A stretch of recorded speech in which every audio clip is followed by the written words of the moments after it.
Welcome to this Tech Security Alert channel. And of course, a lot of people ask the same questions about ransomware and basically why do we get ransomware? What is the advantage, or what does whoever sent out this ransomware have to gain? And this is a question that comes often because it comes from the days when antiviruses started getting popular, and viruses we would get would disrupt, people, but would not, of course, have anything to gain except just annoying everybody. So people have a hard time grasping that today, malware, ransomware, all of this is a business. It's really a business. So basically what happens is that at the beginning, viruses and all of that were there to just annoy. And, whoever made it had a thrill when it would see that, it made the news, for example. And those were the first attacks. It was not monetary. It was really just the pride of having your malware, your virus go around the world, and that they talk about it on the news. Today, it's very different. And today, it's making money out of this.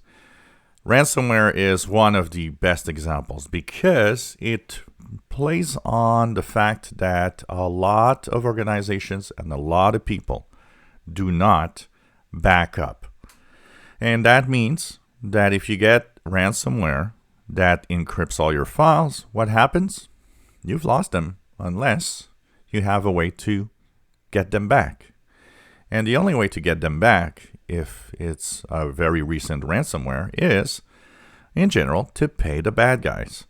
So this is what happens, and we've seen so many cases of even big companies actually paying bad guys in order to get files back.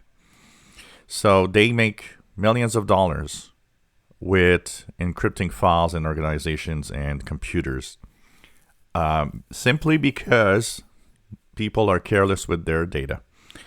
So that's why we always say backups are important. That's why enterprise should always have backups, so that if the ransomware hits, it is not a problem. You just, reinstall everything, put the backup there, and you're good to go and to continue.